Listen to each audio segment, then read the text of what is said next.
Selamat bertemu kembali dengan kami di Jemaat Fisdak. Bagi saudara dan saudari sekalian yang saya kasih dalam Yesus Kristus yang sudah meluangkan waktu untuk kita dapat beribadah bersama pada malam hari waktu New Jersey dan pagi hari waktu Indonesia pada saat ini. Kita bersyukur kita dapat mempelajari kembali firman Tuhan dan juga memiliki kekuatan dari firman tersebut dan juga dari doa-doa yang kita layangkan. Baik, seperti biasa untuk memulaikan acara kita akan mendengarkan satu lagu pujian dan kemudian Saudari Iin Nainggolan Sensolar akan membuka acara kita dengan doa.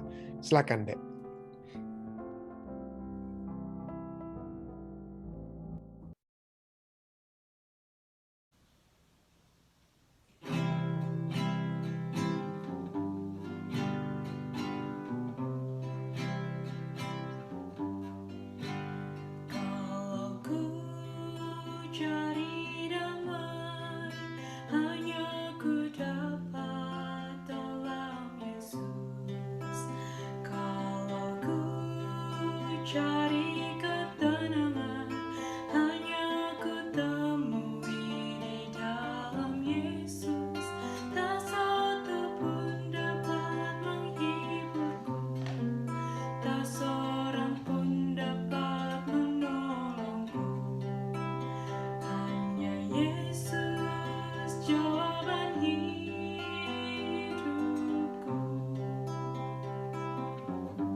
Hanya Yesus adalah jawaban kehidupan kita. Satu lagu pujian yang telah dibawakan oleh, saya percaya, adik daripada pendeta muda Tulus Nainggolan ya. Dengan sahabat-sahabatnya tadi, kita bersyukur atas lagu yang indah tersebut. Baik, mari kita mengikuti doa buka yang akan dibawakan oleh saudari Iin Nainggolan Sensolar. Silakan, Iin. Mari kita satu di dalam doa. Tuhan Allah Bapa kami yang ada dalam kerajaan surga, yang kami sembah siang dan malam, kami mengucap syukur kepadamu Tuhan, di mana Engkau selalu memimpin kami. Pada saat ini Tuhan, dimanapun kami berada, kami datang kepadamu lagi, bersedia untuk mendengarkan firman-Mu yang akan dibawakan oleh Pendeta Rantung. Biarlah Tuhan, Roh Suci-Mu menjadi bagian kami masing-masing, dimanapun kami berada pada saat ini, biarlah Roh Suci-Mu menempati hati dan pikiran kami, sehingga kami dapat mendengarkan dan dapat menghidupkan firman itu melalui pelajaran sekolah sahabat di dalam kehidupan kami sehari-hari. Pendeta Rantung yang akan membawakan pelajaran ini Tuhan, biarlah Engkau mengurapi dia dengan Roh Suci dari surga juga, sehingga dia juga dapat berkata-kata sesuai dengan kehendak-Mu saja. Terima kasih Tuhan, Engkau selalu memimpin dan menjaga kami, berkati kami dalam acara ini, berkati acara ini dari mulai hingga akhirnya, dapat berjalan sesuai dengan kehendak-Mu. Ini doa harapan kami Tuhan, dalam nama Yesus kami telah berdoa dan mengucap syukur. Amin. Terima kasih banyak saudari Iin Nainggolan Sensolar yang sudah membawakan pelajaran kita ya. Baik saudara sekalian, seperti biasa kita akan membahas membahas pelajaran sekolah sahabat dengan membaca apa yang telah ditulis oleh penulis pelajaran sekolah sahabat kita, dan kemudian kita akan ada tambahan yang dapat kita bahas bersama yang tentunya ada berhubungan ya. Atau kita pada malam hari ini saya coba untuk membahas sesuatu yang lebih praktikal ya. Yang lebih praktikal di dalam pelajaran sekolah sahabat kita juga sehubungan dengan apa yang kita pelajari tadi malam. Jadi inilah yang kita akan coba lihat dan kita akan coba pelajari bersama pada saat ini. Baik saudara, pada malam hari ini judul pembahasan kita adalah agama yang murni. Ya, agama yang murni di hadapan Allah. Jadi kalau kita berbicara tentang agama yang murni di hadapan Allah, artinya ada juga mungkin agama yang tidak murni ya, atau agama yang mungkin sudah kacau, tidak murni, ada yang mungkin ada kotoran atau hal-hal lainnya ya yang telah terjadi. Dan inilah sebabnya kita akan melihat bagaimana itu agama yang murni. Dan kita sudah mempelajari pada malam yang lalu dan kita akan terus pelajari pada malam hari ini bahwa agama yang murni itu adalah sesuatu yang kita lakukan terhadap sesama kita ya. Apa yang kita lakukan juga terhadap sesama kita. Pure religion before God ya. Mari kita baca saja sementara saudara Elisa membantu saya untuk mari kita membaca pelajaran kita yang saya pikir sudah ada ini ya. Di dalam pelajaran kita dikatakan bacalah Ulangan 24 ayat 10 sampai 15 ya, Ulangan 24 ayat 10 sampai 15. Prinsip-prinsip penting apakah yang sedang dinyatakan di sini yang berhubungan dengan bagaimana kita harus memperlakukan mereka yang berada di bawah pengendalian kita. Tadi malam saya sudah bahas bagaimana tentang orang-orang yang bekerja di perusahaan kita. Jika Anda memiliki perusahaan atau usaha-usaha yang Anda miliki, jadi bagaimana caranya? Dan Ulangan 24 ayat 10 sampai 15 ini berbicara bagaimana umat-umat Israel dulu di tanah perjanjian itu juga memiliki orang-orang mungkin dari berbagai bangsa yang seringkali dalam keadaan sukar oleh sebab gagal panen di tempat mereka. Mereka apa ya? Mereka datang. Dan bukan hanya itu saja, mungkin bukan dari bangsa-bangsa lain, tetapi ada daerah-daerah di Israel. Lalu ada daerah-daerah tertentu mungkin yang pada satu saat tertentu mereka gagal panen di daerah tersebut, sehingga suku-suku Israel lainnya ini seringkali juga datang ke tempat yang lain untuk meminta bantuan oleh sebab bencana-bencana yang telah terjadi di tempat mereka. Dan itulah sebabnya mereka meminjam oleh sebab bencana, bukan oleh sebab kemalasan atau boleh sebab oleh keinginan-keinginan mereka untuk berfoya-foya dan lain sebagainya, tetapi karena kebutuhan-kebutuhan yang tidak dapat dipenuhi oleh sebab adanya bencana, entah itu gagal panen dan lain sebagainya. Itulah kurang lebih latar belakang ya. Oleh sebab itulah jika ada yang meminjam oleh sebab kebutuhan yang memang tidak dapat dielakkan oleh sebab adanya beban, bukan pikulan yang harus dipikul masing-masing, tapi karena adanya beban yang berat yang mereka alami, yang terjadi oleh sebab masalah yang mereka alami, maka Ya. Oke, saya sudah dapat memperbaiki sedikit ya. Oke, jadi disinilah ayatnya katakan, apabila engkau meminjamkan sesuatu kepada sesamamu, Ulangan 24 ayat 10.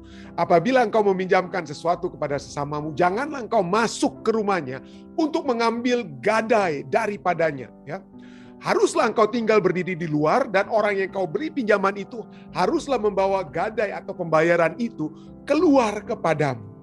Jika ia seorang miskin, janganlah engkau tidur dengan barang gadaiannya.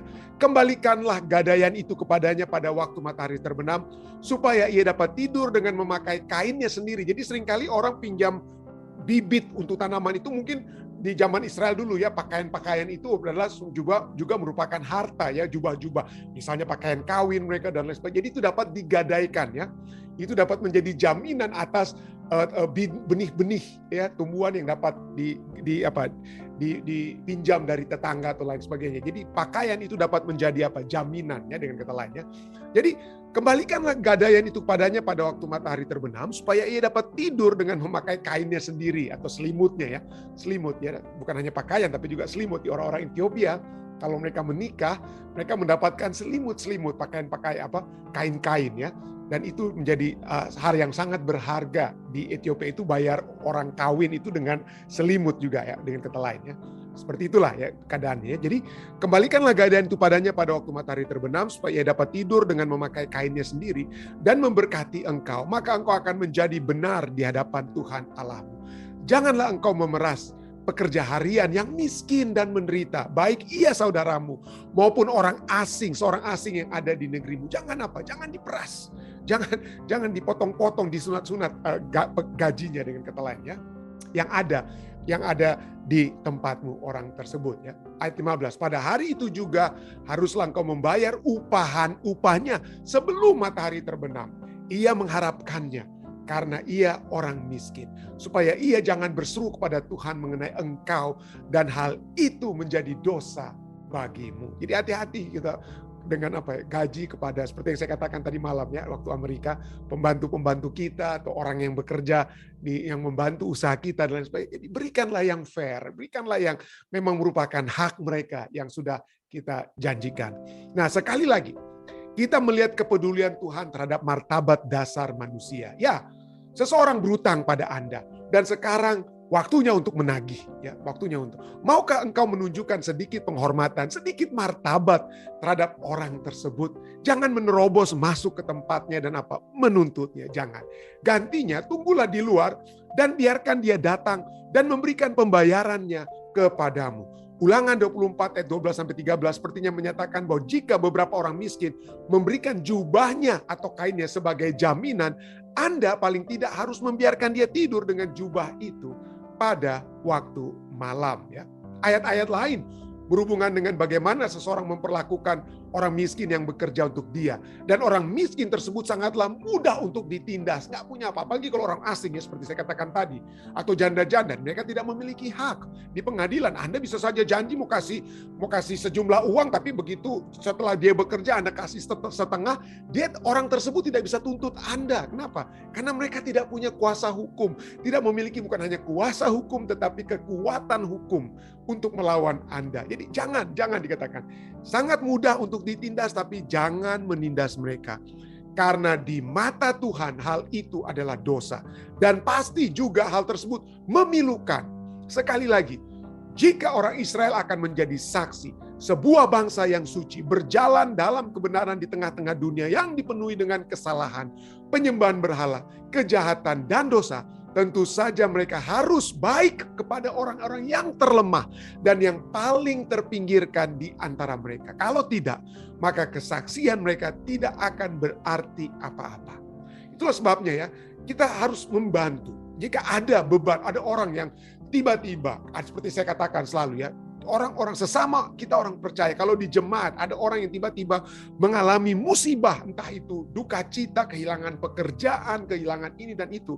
Mari kita memiliki program-program yang jemaat dapat buat sekalipun ya. Di Fisdak kita waktu ada pandemik, kita buat kita buat bukan hanya kalau ada yang dapat stimulus dari pemerintah tentunya dapat diberikan, tapi jika ada anggota yang tidak mendapatkan stimulus dari pemerintah, maka seberapa yang jemaat dapat berikan dan juga pihak-pihak pribadi dapat berikan, kita berikan kepada saudara atau saudari kita yang kehilangan pekerjaan atau mendapatkan masalah karena COVID-19 yang pada tahun 2020 yang lalu. Entah itu dengan uang atau dengan barang-barang. Jadi itulah yang harus kita lakukan. Kita harus memperhatikan. Kita harus memperhatikan saudara-saudari kita yang berada dalam kesusahan. Kita harus membantu mereka.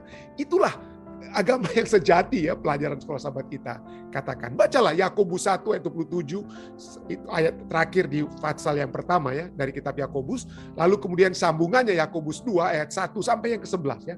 Apa yang sedang Yakobus sampaikan di sini yang merefleksikan apa yang Tuhan sampaikan kepada umatnya di dalam kitab Ulangan. Apa pentingnya fakta ini? Dalam ayat-ayat ini yang Yakobus menghubungkan perlakuan yang salah kepada orang miskin dengan 10 perintah. Jadi kalau kita pikir, wah, saya tidak mencuri, pendeta, saya tidak membunuh, saya tidak berzinah, tetapi kita menyepelekan orang yang membutuhkan di jemaat.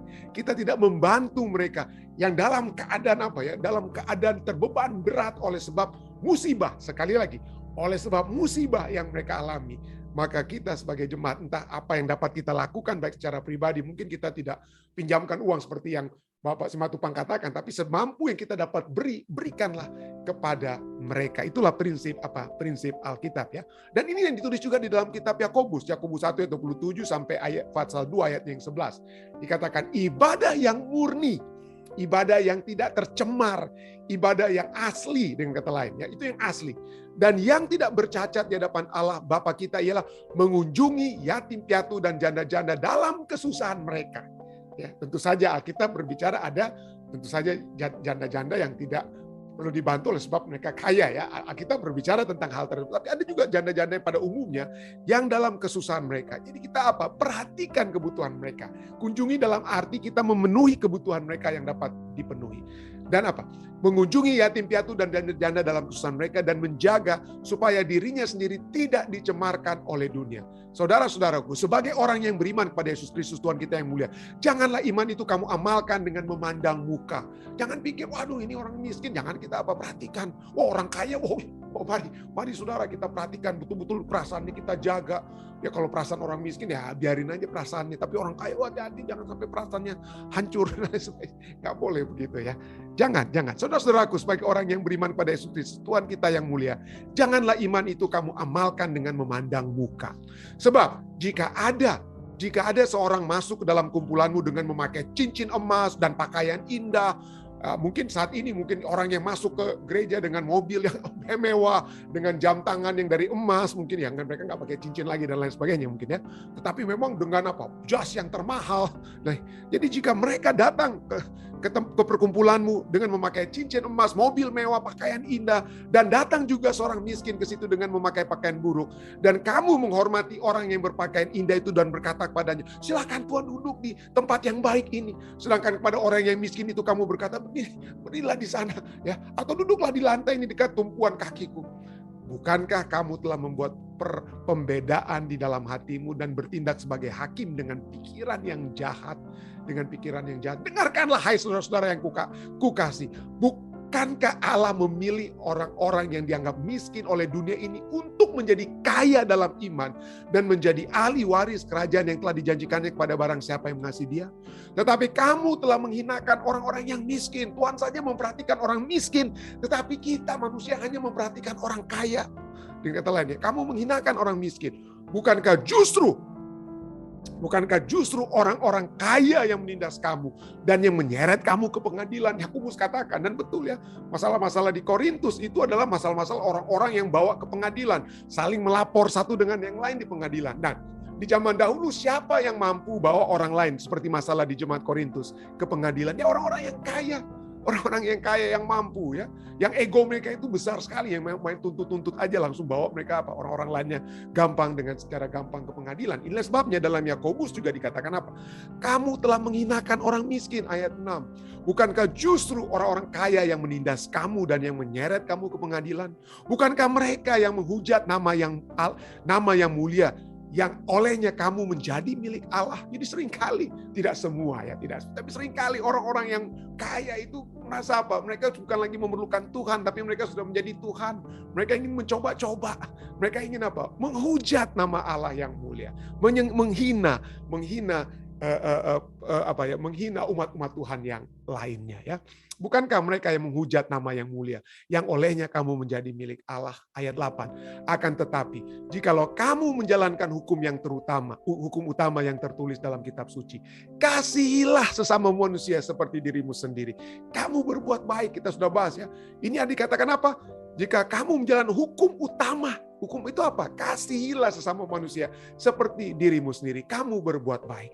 Tetapi jikalau kamu memandang muka, kamu berbuat dosa, dan oleh hukum itu menjadi nyata bahwa kamu melakukan pelanggaran. Sebab barang siapa menuruti seluruh hukum itu, tetapi mengabaikan satu bagian daripadanya, ia bersalah terhadap seluruhnya. Sebab ia yang mengatakan jangan bersinah, ia mengatakan juga jangan membunuh. Jadi jika kamu tidak bersinah tetapi membunuh, maka kamu menjadi pelanggar hukum juga. Atau jika kamu katakan jangan membunuh, jangan bersinah, tetapi kamu menyepelekan orang yang seharusnya kamu kasihi, maka kamu juga melanggar apa? Seluruh inti daripada firman Tuhan tersebut. Ya, walaupun pelajaran kita katakan, walaupun tidak ada dalam 10 perintah Allah itu sendiri yang secara langsung berhubungan dengan menunjukkan sikap memihak kepada orang kaya di atas orang miskin, itu sebagai dosa ya. Mungkin tidak ada kata jangan kamu pandang muka ya. Tidak ada ya. Tetapi pelajaran kita katakan, tetapi dengan ketat menaati huruf pada hukum, artinya inti daripada hukum tersebut. Pada saat kita mengasihi sesama ya, itu menjadi apa? Inti atau prinsip daripada hukum.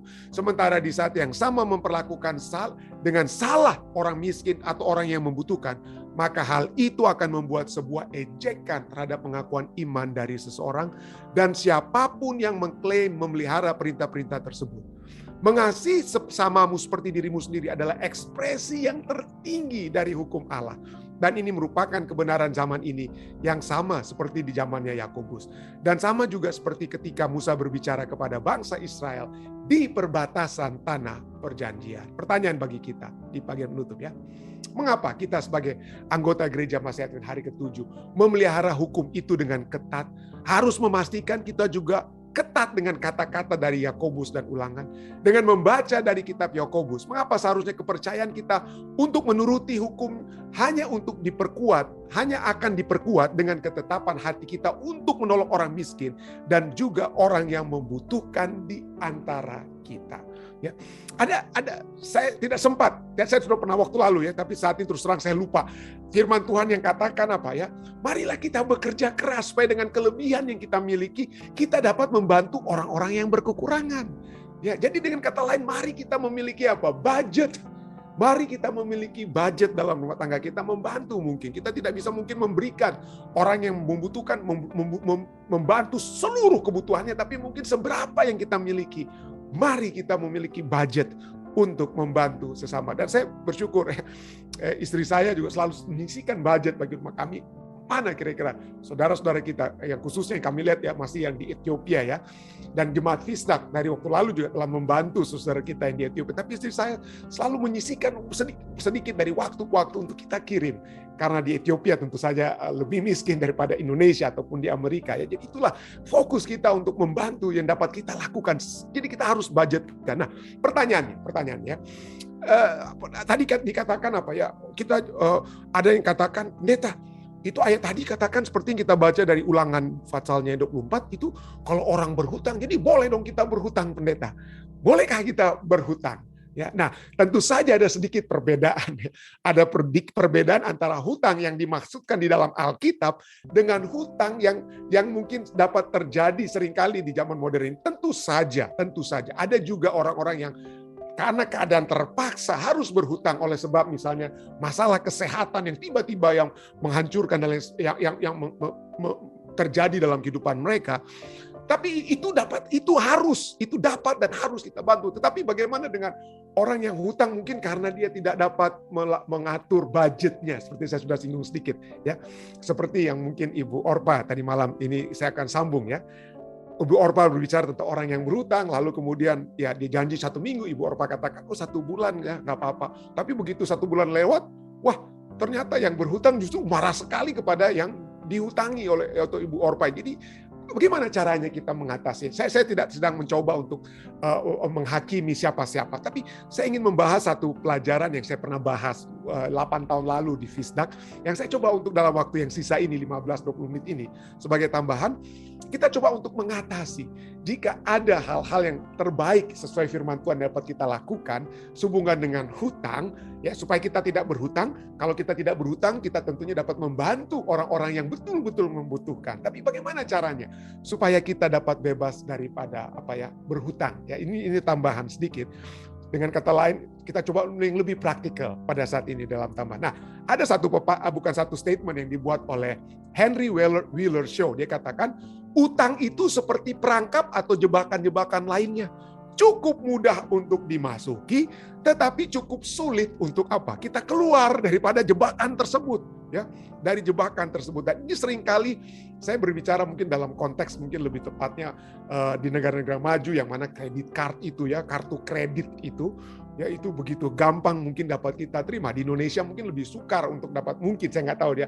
Waktu zaman saya dulu nggak pernah saya punya kredit card di Indonesia, tapi di Amerika, wah, gampang sekali nih. Perusahaan-perusahaan Visa, Mastercard itu menawarkan kredit. Jadi seakan-akan wah, hebat, kita bisa dapat banyak kredit card untuk dapat kita gunakan, dan gampang kita mau gunakan, tapi keluar daripada hutang itu susah. Ya, keluar daripada hutang itu susah. Lalu ada Earl Wilson. Earl Wilson katakan, di Amerika ini atau di negara dunia saat ini ada 3 jenis kelompok manusia. Yaitu pertama, manusia yang memiliki barang-barang atau yang kaya, atau yang kedua, yang the have not, yang tidak memiliki apa-apa, atau yang ketiga ini adalah mereka bukannya the have atau the have not, tapi they have not paid for what they have. Artinya mereka belum bayar apa yang sekarang mereka sudah miliki. Jadi karena adanya kartu kredit, wah, gampang saja mereka ambil dari store kiri kanan barang untuk segala macam yang mereka inginkan, keinginan hati mereka. Tapi bayarnya itu, waduh, setengah mati dari waktu ke waktu, pusing mereka. Dililit oleh hutang, dan ini menjadi masalah. Saya sudah sering membahas bagaimana masalah-masalah utama dalam keluarga itu terjadi oleh sebab hutang. Dan di Amerika Serikat perceraian itu yang utama itu penyebab perceraian itu oleh sebab masalah keuangan di dalam rumah tangga. Ya, keuangan dalam rumah tangga. Statistik sudah cukup jelas menyebutkan, ya, di Amerika, saya tidak tahu di Indonesia, 52%, setengah dari orang Amerika itu dikatakan mereka lebih mengeluarkan uang daripada memasukkan uang. Pendapatan itu tidak sebanyak pengeluaran, lebih besar pasak daripada tiang. Jadi mereka karena di Amerika itu kita dibombardir dengan, wah, kalau saudara mau jago mesti beli ini, mesti punya ini, supaya top mesti punya ini dan itu. Jadi kita tergerak, apalagi gampang, nggak kelihatan uang yang keluar dengan kredit card, wah, digesek saja. Setengah lebih orang Amerika itu pengeluarannya itu lebih tinggi daripada pemasukan. Dan dari yang setengah itu dikatakan regularly 21%, ya, mereka memiliki pengeluaran yang secara bulanan itu lebih daripada income atau pemasukan mereka, ya. Dan 13,5%, ya, itu dari bulan ke bulan itu harus harus di-adjust, harus ada yang dikurangi, makanan mungkin harus dikurangi dan lain sebagainya, harus dikurangi supaya mereka bisa sedikit bernafas dari hutang tersebut. Nah, apa yang terutama? Apa penyebab utang terutama di Amerika Serikat ini? Yang pertama adalah karena adanya kartu kredit. Ya, kartu kredit yang ditawarkan dengan begitu hebat. Orang-orang ditawarkan kartu kredit, ya. Saat ini 46% orang Amerika itu memiliki kartu kredit yang balansnya itu dia belum bayar dari bulan ke bulan. Dia belum terbayar dari bulan ke bulan. Dan berapa rata-rata kredit card debt, hutang dari kredit card yang dimiliki oleh orang-orang di Amerika ini? Saat ini kalau di rata-ratakan adalah $15.000. $15.000, mungkin sekitar berapa ini, ya? 200 juta rupiah mungkin, ya. Ya, kurang lebih 200 juta rupiah setiap bulan itu dibawa terus hutangnya dari bulan ke bulan. Lalu berikutnya, mungkin ya bukan hanya kredit card, ya, tapi mungkin auto loan, ya. Orang 70%. Nah, ini mungkin nanti saya akan coba jelaskan. Ini mungkin tidak separah dengan kredit card, tapi karena kita membutuhkan mobil, ya. Tapi inilah ya. Poinnya adalah hutang juga terbesar di Amerika itu dari apa? Dari mobil kita, ya. 70%, ya. dari semua mobil yang dibeli di Amerika Serikat itu adalah melalui orang-orang yang berhutang. Apalagi, mungkin ini tidak seperti separah dengan masalah kredit card. Nanti sekali lagi saya akan jelaskan, yaitu bayar hutang rumah. Ya, hutang rumah, yaitu mortgage rumah ya.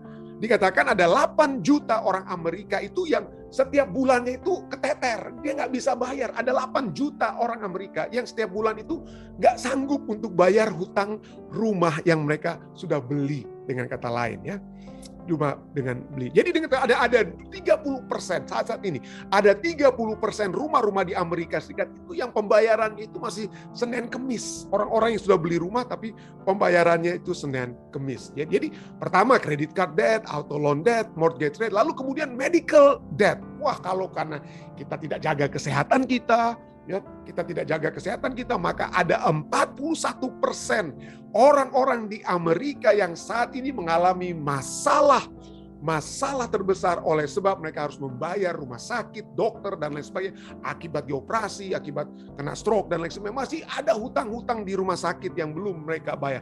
41%, ya, 4 dari 10 orang harus bayar karena masalah kesehatan yang tidak terjaga ya. Dan ini 66% orang-orang yang menyatakan diri mereka bangkrut di Amerika itu oleh sebab apa? Oleh sebab masalah medical debt, hutang, oleh sebab hutang kesehatan mereka. Padahal ada orang-orang yang 75% orang-orang yang berhutang padahal mereka sudah punya apa? Sudah punya asuransi kesehatan. Jadi walaupun Anda memiliki asuransi kesehatan sekalipun itu bukan menjadi jaminan Anda akan bebas berhutang. Jadi bagaimana dong pendeta supaya saya jangan kena hutang oleh sebab kesehatan saya? Dengan kata ya terus terang saja, jaga kesehatan kita saudara ya. Mari kita jaga, coba terus jaga kesehatan kita. Jadi credit card debt, auto loan debt, mortgage debt, medical debt, dan juga yang terbesar adalah student loan debt. Di Amerika Serikat ini umumnya kalau 18 tahun, wah anak-anak pada umumnya mau keluar dan orang tua oke silakan keluar ya. Usaha sendiri kamu kalau mau bersekolah. Atau ya itulah pada umumnya ya, tapi saya nggak, orang-orang Indonesia mungkin nggak seperti begitu ya, kita tetap mencoba untuk membantu anak-anak kita. Tapi poinnya adalah 2/3 daripada anak-anak yang sekolah di college, 2 dari 3 ya, itu memiliki apa? Masalah dengan hutang untuk bersekolah mereka. Hutang untuk bersekolah mereka. Jadi rata-rata berapa yang mereka berhutang? Rata-rata setelah mereka bersekolah dan kemudian mereka selesai sekolah mereka itu adalah 25.000 US dollar. 25.000 US dollar. Kurang lebih ya 300 berapa ya? 350 juta mungkin 300 juta lah, 300 juta rupiah ya. Jadi dikatakan apa? 23% ya. 23% anak-anak itu hutangnya pakai apa? Pakai kredit card. Padahal kredit card itu kalau kita berhutang dengan kredit card, waduh, itu interest, bunganya itu apa? Besar sekali. Bunganya itu apa? Besar sekali. Jadi tolong bagaimana kira-kira ya? Bagaimana kita dapat mencoba untuk mengatasi hal-hal atau masalah ini? Mari kita berpaling ke Alkitab. Ya, pertama-tama tentu saja, mari kita melihat apa yang Alkitab katakan. Dan Anda mungkin agak kaget kalau Anda pikir, wah, ini pendeta, ini ayat Alkitab Roma 13, apakah ini bertentangan ini dengan keluaran? Keluaran katakan boleh kita, ada orang yang meminjam hutang pada kita, tapi kalau bagaimana dengan Roma 13 ayat 8? Apa yang dikatakan dalam Roma 13 ayat 8? Janganlah kamu berhutang apa-apa kepada siapapun juga. Jangan berhutang apa-apa kepada siapapun juga, tetapi hendaklah kamu saling mengasihi. Bahasa Inggrisnya seringkali katakan do not remain, ada yang katakan do not owe ya. Do not owe, tapi ada juga yang katakan do not remain in debt. Dengan katanya jangan terus-terusan berada dalam keadaan hutang. Artinya sekalipun ada musibah yang menimpa kita, tapi kalau kita sudah berhasil sedikit keluar dari musibah, bayar hutang tersebut dengan terlebih dahulu. Tapi inilah, janganlah kamu berhutang apa-apa kepada siapapun juga. Ini menurut Alkitab, bukan menurut saya, saudara ya. Ini Alkitab katakan, Roma 13 ayat 8, janganlah kamu berhutang apa-apa kepada siapapun juga, tetapi hendaklah kamu saling mengasihi. Sebab barang siapa mengasihi sesamanya manusia, ia sudah memenuhi hukum Taurat. Jadi bukan berarti kita membiarkan orang-orang, kalau kita tahu, ini saudari ini, kayaknya dalam masalah finansial, Nah, tapi Alkitab katakan jangan berhutang. Jangan gantinya kita menghutangi mereka. Mungkin kita seberapa yang kita bisa, atau jemaat mungkin seberapa yang dapat dikumpulkan oleh jemaat membantu, mungkin itulah yang kita dapat apa? Kita dapat berikan gantinya atau bantuan-bantuan dapat kita berikan, dengan kata lain. Gantinya saya dalam musibah lalu saya harus berhutang kiri dan kanan, dengan kata lain ya. Lalu Pengkhotbah 5 ayat 4 juga berkata apa? Lebih baik engkau tidak bernasar atau berjanji untuk bayar hutang, dengan kata lain. Lebih baik engkau tidak membuat vow atau janji untuk bayar hutang, daripada Anda berjanji, bernasar, tetapi tidak apa? Tidak menepatinya. Jadi hati-hati. Ya, jadi itulah sebabnya dikatakan dalam Roma 13 tadi, Roma 13 ayat 8, jangan kita apa ya? Jangan kita berhutang dengan apapun ya. Karena kalau kita berhutang kita harus bernasar, lalu kalau kita tidak tepati ya bisa rame ya. Mazmur 37 ayat 21 katakan apa? Orang fasik dikatakan, orang fasik meminjam dan tidak membayar kembali. Ya, jadi boleh, artinya poin ayat ini nanti kita lihat ya, seakan-akan katakan kalau kita pinjam mungkin dalam keadaan terdesak mungkin boleh, mungkin ya sepertinya ya. Tapi minimal kita harus apa ya? Bayar kembali. Ada intention, ada apa?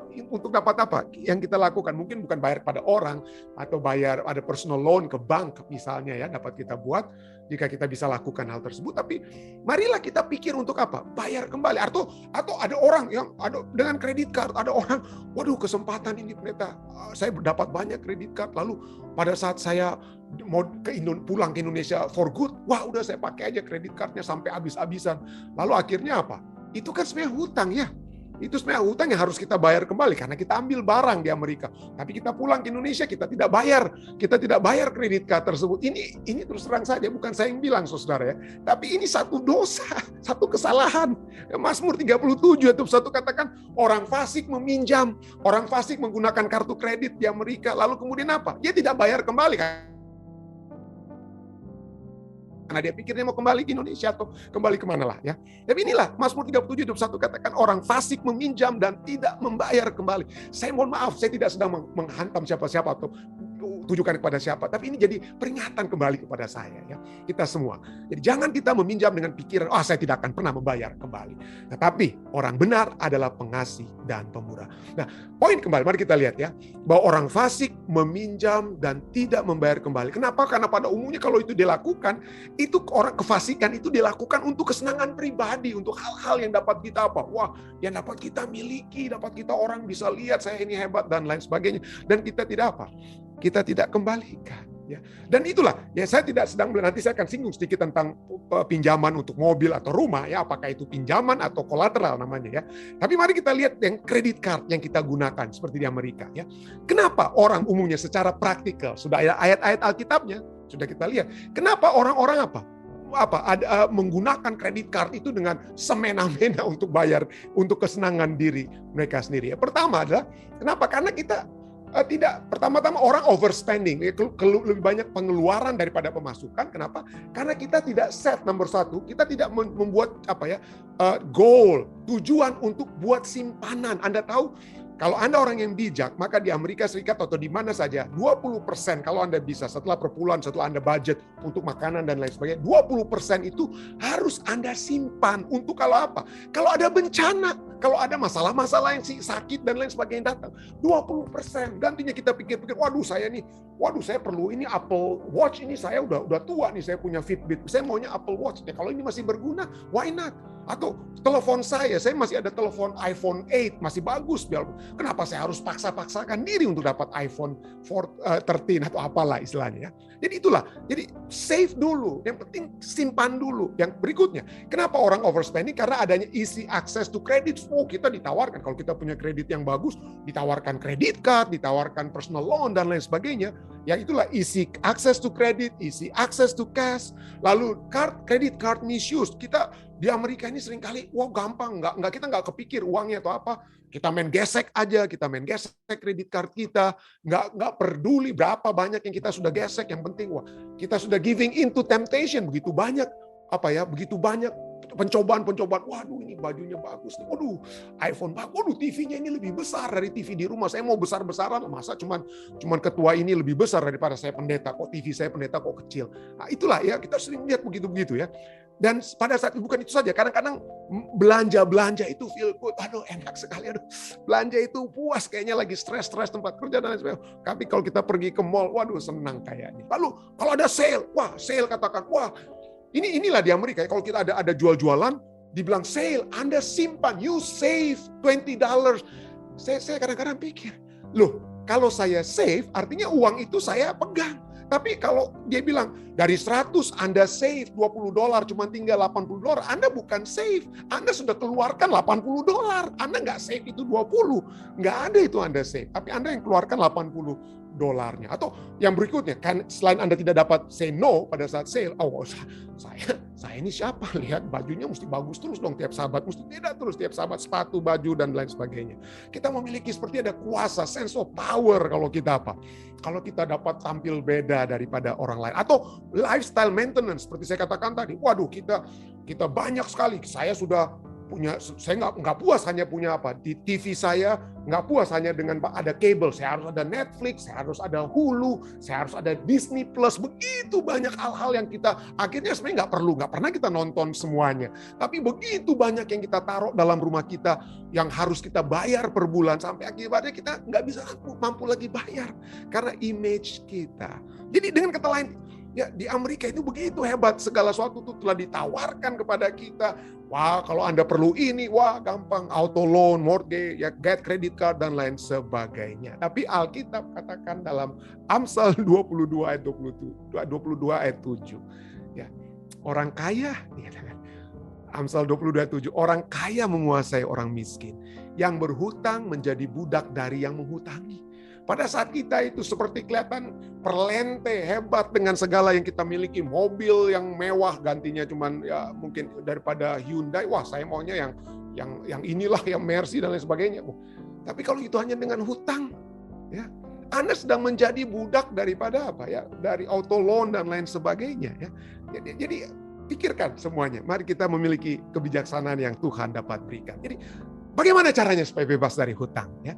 Bagaimana caranya kita supaya bebas dari hutang? Alkitab mengatakan kepada kita bahwa kita harus, pada saat kita memang harus berhutang, marilah kita prioritaskan untuk membayar hutang. Ya, marilah, entah itu kredit card. Jangan Anda terbuai dengan orang katakan, waduh pendeta, yang penting saya bayar minimum kredit card di Amerika, minimum payment. Kalau Anda bayar minimum payment, Anda itu akan terus menjadi budak hutang. Kalau bisa lebih, kalau bisa dibayar, langsung dibayar. Anda jangan pikir-pikir, oh nanti kredit saya itu berkurang kalau saya pakai kredit card langsung bayar semuanya, nanti kredit skor saya berkurang. Itu satu mitos, saudara. Itu satu mitos. Kalau Anda pakai kredit card, memang jika Anda harus pakai kredit card, maka bayar langsung seketika. Jangan pernah biarkan Anda berhutang, ya. Jangan pernah. Nah, kenapa? Jadi kita harus prioritaskan selalu untuk membayar hutang jika kita memang harus berhutang, ya, dengan menggunakan kredit card. Setelah membayar hutangnya, Yesus berkata kepada Sakius dalam Lukas 19:9, hari ini telah terjadi keselamatan kepada rumah ini. Bukan hanya keselamatan secara rohani, tapi dari mungkin orang-orang yang dicurangi oleh Sakeus. Wah, orang-orang itu nggak enak kan dengan Sakeus, nggak enak. Lihat Sakeus, dia ini penipu, dia ambil kita punya hak dan lain sebagainya. Tapi pada saat dia bayar kembali semuanya, maka dia nggak ada lagi beban, kan? Kita bisa kembali bersahabat, bisa kembali saling menatap sahabat kita dengan, aduh saya lagi nggak enak nih ketemu dengan dia itu, lari-lari kita kalau kita berhutang dan lain sebagainya. Jadi janganlah kita jadi prioritaskan untuk membayar hutang. Dengan kata lain, bayar sebisanya. Bayar sebisanya. 2 Korintus 8 ayat 11 katakan, maka sekarang selesaikan jugalah pelaksanaannya itu. Ini tentu saja bukan untuk hanya berhutang, ya, untuk hal-hal lainnya, ya, yang Rasul Paulus katakan. Tapi aplikasi keduanya adalah selesaikan jugalah pelaksanaan itu. Hendaklah pelaksanaannya sepadan dengan kerelaanmu, dan lakukanlah itu dengan apa yang ada padamu. Kalau saya pikir daripada saya mau belanja lagi hal yang baru, padahal saya masih punya hutang kredit card, jangan dulu belanja yang baru yang nggak perlu. Tas yang baru, baju yang baru itu bisa tunggu. Bayar dulu hutang kita, selesaikan dulu. Ya. Jadi prioritaskan untuk membayar membayar hutang. Yang kedua adalah mencegah untuk berhutang kembali. mencegah untuk berhutang kembali. Nah, tentu saja seperti saya katakan tadi ya, mungkin kalau mobil saya udah rusak, neta gimana dong? Ya oke, auto loan. Tapi mari kita lihat ya, kalau kita memilih mobil misalnya, apakah itu adalah satu hutang atau artinya kolateral? Artinya kolateral adalah, mari kita melihat bahwa kita yang penting ada pekerjaan, kita tahu bahwa pekerjaan kita ini sanggup untuk membayar hutang tersebut, membayar pinjaman mobil tersebut. Jadi pekerjaan kita, ya kalau bisa, kalau kita memang mobil baru ini bisa tambah lagi biaya bulanan kita, mungkin Anda bisa second job yang kita buat kembali untuk supaya membayar mobil baru yang telah menggantikan mobil rusak kita. Tapi minimal kita harus perhitungkan ada nggak pemasukan yang cocok untuk membayar hutang mobil tersebut, atau rumah misalnya juga yang kedua juga ya, atau rumah ya dengan kata lain kolateral. Jadi adakah pekerjaan ataupun investasi, kan sekarang kan mungkin di Amerika Serikat ya, saya dengar ya, artinya untuk mortgage rumah kita itu dia punya investasinya, interestnya itu misalnya 3%, 3,5%. Lalu Anda mungkin ada tahu ada investasi yang bagus, yang sah dan benar, yang 5% ya. Investasi Anda di tempat lain itu Anda tetapkan saja 5% tersebut, lalu tetap ada hutang untuk mortgage ini lain dari Anda bayar tanpa harus tanpa harus mengambil dari investasi yang lain. Atau artinya dengan kata lain, poinnya adalah milikilah kebijaksanaan untuk melihat mana yang kolateral untuk dapat tetap membayar hutang tersebut ya. Lalu yang poinnya adalah pada saat kita mencegah untuk berhutang kembali, pada saat kita pikir tentang bayar rumah atau bayar mobil, apakah memang itu nomor satu, dia punya prinsipnya. Apakah itu masih tidak mampu yang sebisa sesuai dengan penerimaan yang saya miliki. Kalau saya mampunya cuma rumah yang 2 kamar tidur dan 1 kamar mandi, ya kalau itu mampu saya, ya itu. Jangan supaya orang di Indonesia tahu, waduh Pendeta Rantung ini hebat dia. Kenapa? Waduh rumahnya 5 kamar mandinya aja 4,5. Buat apa istilahnya ya? Jadi apakah itu memang berdasarkan kemampuan saya? Apakah itu berdasarkan kemampuan saya untuk dapat membayarnya? Yang kedua, apakah itu kebutuhan? Bukan untuk apa?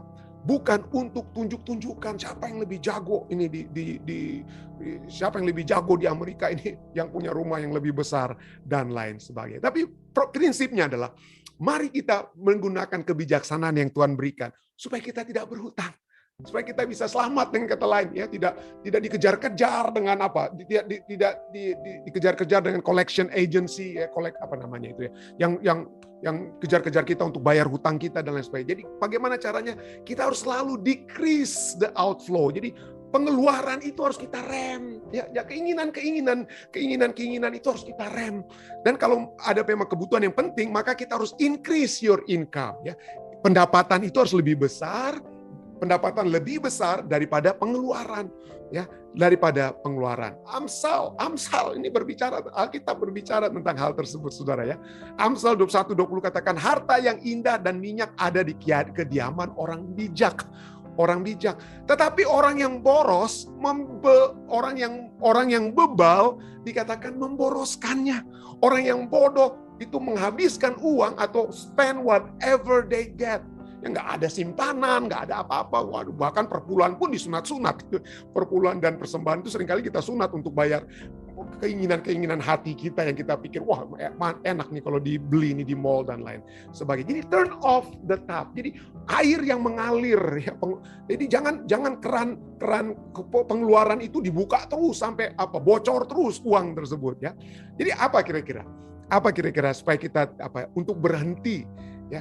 Berhenti daripada pengeluaran yang bocor tersebut ya, yang kita boroskan ya. Mari ini bukan dari Alkitab lagi, tapi inilah yang dikatakan oleh ahli-ahli keuangan di dunia ya. Dikatakan keep track of spending. Kita lihat itu, hati-hati nih. Apa yang kita belanjakan itu kalau bisa kita tahu ya. Ada yang katakan uang itu ada kakinya, gampang dia lari. Tapi mari kita lihat di mana uang kita itu larinya. Buat budget supaya kita bisa lihat ini pemasukan kita $2.000 per bulan, apa kira-kira pengeluaran kita itu berapa? Hitung satu-satu, bukan hanya berkat tapi hitung apa ya? Apa pengeluaran kita, pemasukan kita berapa? Lalu create shopping list pada saat kita belanja, kita harus pintar-pintar belanja, ikut apa yang kita memang mau beli. Jangan belanja waktu kita lagi lapar misalnya ya, supaya kita nggak beli macam-macam ya. Tapi create shopping list ya. Jangan hanya beli karena itu lagi sale. Jangan beli. Jangan karena lagi beli sale. Lalu buat bijaksananya apa? Buat price comparison. Mana yang lebih murah yang dapat kita bawa. Kalau misalnya kita memang memerlukan sekali barang-barang di rumah tangga kita. Ya kadang-kadang terus terang saja di thrift store, toko loa di Amerika ini ada barang-barang yang masih bagus yang dapat kita beli. Why not beli di tempat itu ya? Lalu selalu berpikir, tanya yourself sebelum kita beli, apakah ini perlu? Atau kalau kita takut pakai kredit card, bawa kita punya apa? Uang cash, itu saja yang kita akan gunakan sampai jangan lagi pakai kredit card. Jangan gunakan belanja-belanja hal-hal yang tidak perlu. Eliminate unnecessary spending. Ya. Lalu usahakan untuk selalu berada, pengeluaran itu jangan pernah lebih besar daripada pemasukan. Strive to live below your means. Alternatif berbeda, lalu appreciate what you have. Artinya apresiasi apa yang kalau saya masih bisa menggunakan iPhone 10, ya buat apa mau jor-joran dengan iPhone 13 ya dan lain sebagainya. Kalau memang kita belum perlu ya. Set your own spending limit. Jadi itulah seperti di budget ya. Ini belanja ini kalau saya ada sedikit uang untuk beli TV. Yang mana yang cocok kalau dengan $2.000? Misalnya memang Anda mau beli TV yang besar. $2.000 itu oke. Kalau lebih jangan beli. Ya, jadi learn how to find great deals. Mana yang betul kalau memang perlu sekali untuk beli sesuatu, sepatu udah rusak. Oke, mana yang lagi ada great deals ya. Lalu jangan kita selalu menggunakan kredit card. Dan jika kita memang lagi kacau, maka kita mungkin dapat minta bantuan profesional yang dapat membantu kita. Inilah yang dapat saya bagikan saat ini ya. Tapi poinnya seperti yang pelajaran kita katakan pada saat ini, biarlah kita Biarlah kita memiliki satu kehidupan yang satu kehidupan yang bebas. Satu kehidupan yang bebas dari hutang. Dan kita dapat, pada saat kita bebas dari hutang, maka disitulah kita dapat tetap membantu saudara-saudari kita yang memerlukan pertolongan. Dan apabila kita dapat membantu saudara-saudara yang membutuhkan pertolongan, bukan hanya kita yang menjadi orang yang minta tolong dengan kata lain, tapi kita dapat membantu, maka itu adalah satu hal yang indah yang dapat terjadi di antara sesama umat Tuhan. Kiranya ini dapat menjadi satu pelajaran praktikal bagi kita semua. Saya bawa ini dalam nama Yesus. Amin. Baik saudara sekalian, saya mohon maaf sudah jadi agak cukup panjang ya malam hari ini seperti seminar ini. Saya mohon maaf jika sudah panjang, tapi ya jika ada pertanyaan atau tambahan sesuai dengan pembahasan kita, silakan. Saya percaya ada banyak ahli-ahli ekonomi di antara kita ini, bukan pendeta ini yang seharusnya buat seminar ini ya. Ya. Bagus sekali pendeta, tepat sekali. Bagus. Dan thank you. Dialami hidup di Amerika ini, bagus sekali. Puji Tuhan, puji Tuhan. Ya tadi saya tanya tentang ayat Alkitab ya supaya kita dapat membantu. Ini Elisa Siregar sudah kasih ayatnya, Efesus 4 ayat 28. Efesus 4 ayat 28 katakan, orang yang mencuri janganlah ia mencuri lagi, tetapi baiklah ia bekerja keras dan melakukan pekerjaan yang baik dengan tangannya sendiri, supaya ia dapat membagikan sesuatu kepada orang yang berkekurangan. Nah, itulah ayatnya ya. Efesus 4 ayat 28. Terima kasih Dede ya. Baik, ada mungkin tambahan-tambahan lagi Ketua Ridwan mungkin silakan. Saya lihat jika ada yang mau ditambahkan juga sehubungan dengan pelajaran kita. Ya, mudah-mudahan ini dapat membantu kita semua ya.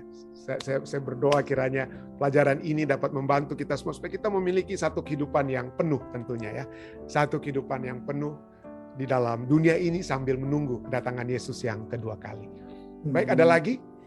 Saudara, jika tidak ada dari live stream deh, jika ada tambahan atau pertanyaan silakan. Ada pertanyaan pendeta dari Ibu Velsi Ronga, katanya mengenai hutang ya pendeta. Saya punya ponakan karena dia kuliah, terus dia tidak punya makanan. Jadi saya bantu dulu ambil dari toko, nanti setelah gajian baru saya bayar yang saya ambil. Apakah itu salah? Jadi seperti saya katakan tadi, adakah kita melihat apakah ini hutang atau istilahnya kolateral? Ya, jadi dapatkah kita budgetkan juga mungkin di akhir bulan? Jadi tentu saja idealnya adalah kita bayar lebih dahulu supaya kita nggak terbeban pikiran. Ya. Tapi kalau memang keadaannya begitu, tapi adakah kita kolateral? Kolateral artinya adakah kita sudah budgetkan di dalam hal tersebut sehingga di akhir bulan kita bisa pastikan pinjaman uang ke toko tersebut dapat kita berikan. Nah, inilah sebabnya penting sekali saya katakan tadi, kalau bisa jangan itu kita lakukan. Tapi kalau itu bisa, tidak bisa ya kolateral tadi. Tapi prinsip utama adalah lebih baik kalau kita masing-masing memiliki sedikit simpanan, sehingga kalau ada emergency itulah dari simpanan itulah yang dapat kita gunakan membantu saudara-saudari kita atau anggota jemaat atau siapapun yang dalam keadaan membutuhkan. Kita bantu dari simpanan-simpanan yang kita bisa simpan. Terima kasih. Ada lagi? Apa kira ada yang mau tambahkan?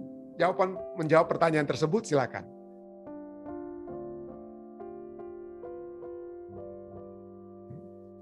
Jika tidak ada, mungkin kita akan masuk ke bagian kedua ya. Ke bagian kedua, yaitu berdoa kita bersama pada saat ini. Silakan jika ada saudara-saudari sekalian yang dari Zoom yang dapat saya lihat ya di depan saya bisa melihat ada kira-kira hal-hal yang dapat kita doakan.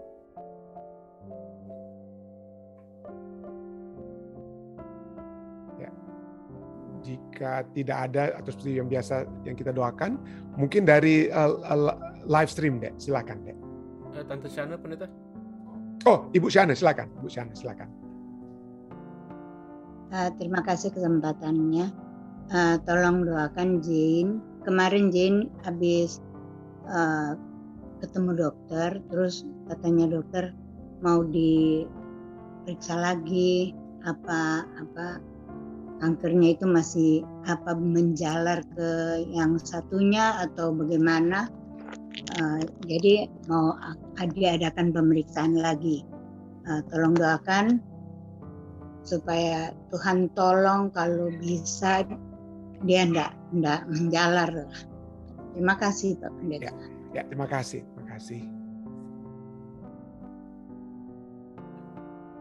Ada lagi, saudara lain?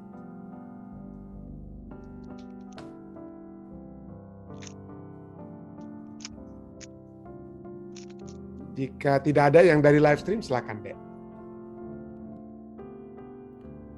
Yang pertama dari Ibu Vivi Jesnat. Kalau mungkin kemarin kakak atau adiknya, sekarang anaknya juga pendeta Indriani Jesnat yang berulang tahun ke-13 hari ini. Oh, oke. Indriani Jesnat. Ulang tahun ya? Iya. Ya. Ke-13 ya. Lalu ada silent request dari Ibu Nita Gons dari Seattle sepertinya, lalu dari Ibu Sylvia. Ibu Nita siapa, Dek? Nita Gons. Nita, ya Ibu Nita ya. Iya. Lalu dari Bapak Taufan Supriyadi, katanya tolong doakan keluarganya, pendeta. Dan juga ada saran request dari Tante Sylvia Abutan. Oke.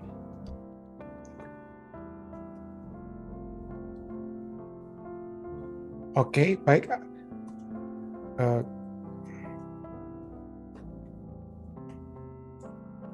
Baik, saudara-saudara sekalian, jika tidak ada lagi, mari kita kembali bersatu di dalam doa.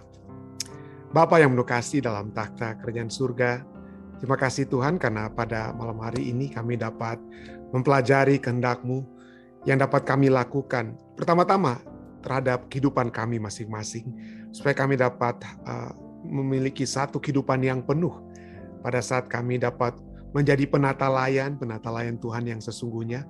Pada saat kami dapat menjaga segala berkat yang Tuhan berikan, supaya berkat-berkat itu juga dapat menjadi berkat kepada sesama kami. Dengan apa yang kami kerjakan, apa yang dapat kami hasilkan, itu juga dapat kami gunakan untuk membantu orang-orang yang membutuhkan di dalam jemaat, di dalam lingkungan kami, di mana saja. Kami berdoa Tuhan, agar kami semua dapat terhindar dari keinginan-keinginan untuk membeli ini dan itu yang mungkin tidak sesuai dengan kehendak-Mu, yang hanya akan membawa kami kepada satu kehidupan yang seperti yang kami pelajari, kehidupan dalam keadaan berhutang.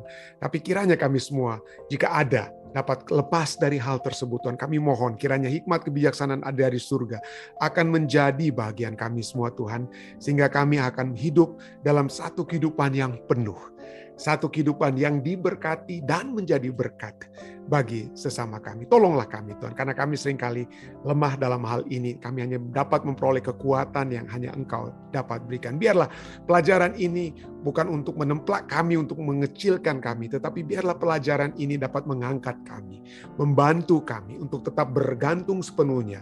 Jika kami berada dalam masalah keuangan, biarlah itu dapat membantu kami Tuhan untuk lebih berserah dan lebih memfokuskan kepada kehendak-Mu yang dapat terjadi di dalam kehidupan kami. Kami bersyukur Tuhan atas pelajaran ini, dan kiranya kami semua dapat menerimanya dengan kerendahan hati Tuhan. Dengan kerendahan hati kami dapat menerimanya. Pada saat ini Tuhan, bersama-sama dengan Ibu Vivi Jesnat, kami ingin bersyukur atas ulang tahun ke-13 dari anaknya atau putrinya Indriani Jesnat yang berulang tahun yang ke-13. Kami bersyukur Tuhan, karena Tuhan sudah memelihara Indriani sehingga ada kehidupannya adalah menjadi satu kehidupan yang lebih baik dari waktu ke waktu. Kami berdoa kiranya itulah kehendak, kerinduan orang tua, kerinduan orang tua seperti Ibu Vivi itu dapat menjadi bahagian di mana anak-anak yang Tuhan sudah percayakan kepada Ibu Vivi akan bertumbuh menjadi anak-anak yang semakin dekat, bukan hanya menurut kepada orang tua, mendengarkan hal yang baik yang orang tua berikan, tapi juga kehendak Tuhan yang terutama dapat terjadi di dalam kehidupan mereka. Kami bersyukur Tuhan karena kesempatan yang indah ini juga kami dapat berdoa bagi semua yang sudah membawakan permohonan-permohonan pribadi mereka. Kami ingin berdoa bersama-sama dengan Ibu Nita yang ada di Seattle. Kami tidak tahu apa inti permohonannya, tapi kami percaya Tuhan, dia ingin menyerahkan pertama-tama kehidupannya. Ibu Nita ingin menyerahkan kehidupannya pertama-tama ke dalam tangan kasih-Mu. Tuntunlah dia, dan biarlah kebijaksanaan surga, biarlah jalan surga akan terjadi di dalam kehidupannya, dan dia akan selalu memiliki kekuatan oleh sebab dia mengetahui dengan pasti Yesus yang selalu berjalan bersama-sama dengan dia. Kami juga ingin berdoa bersama-sama dengan Ibu Sylvia Abutan dengan permohonan pribadinya Tuhan. Kami berdoa kiranya Tuhan akan menuntun kehidupan Ibu Sylvia. Tuhan terus kuatkan jika ada hal-hal yang melemahkan atau mengecewakan sekalipun, kami percaya kekuatan kami itu hanya datang daripada-Mu. Biarlah Engkau yang mengetahui pergumulan ataupun permohonan Ibu Sylvia akan menjawab dan memberikan kekuatan yang pasti kepadanya. Bersama-sama dengan Bapak Taufan Supriyadi Tuhan, kami ingin berdoa agar supaya keluarga daripada Bapak Taufan Supriyadi Engkau berkati, Engkau membantu Bapak Taufan dan keluarganya dalam setiap kebutuhan-kebutuhan kehidupan mereka, khususnya bukan hanya kebutuhan jasmani, tapi justru kebutuhan-kebutuhan kerohanian.